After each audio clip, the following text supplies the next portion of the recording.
My name is Chris Tucker Steele. Today is Saturday, March 19th, 2016, and the 25th anniversary of National Quilting Day.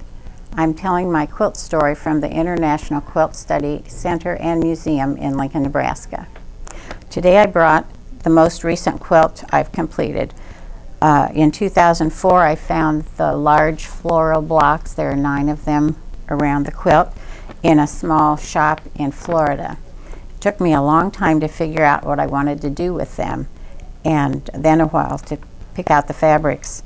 The fabrics came from Montana, Colorado, Indiana, Louisiana, Georgia, Florida, and Nebraska. I finally began the quilt in 2011. I call this quilt Log Cabin Garden.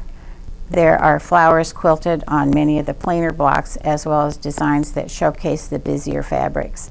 I pieced the blocks by hand while traveling or during our weekly quilt group because I was working on machine piecing for other projects as time allowed.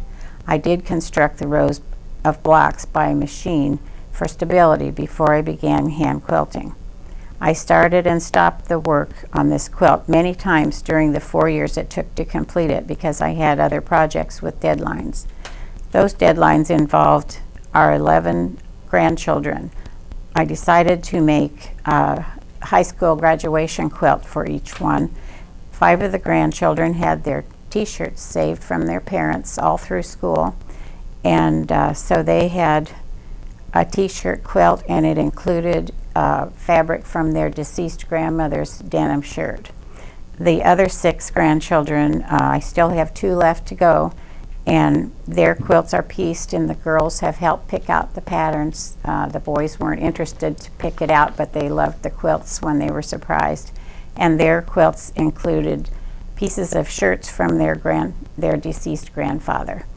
I have been putting a prairie point for each of the grandfather's shirts used so that the children will know, the graduate children, they're grown up now, will know that that particular fabric is in the quilt and they can identify that. I call it the Log Cabin Quilt.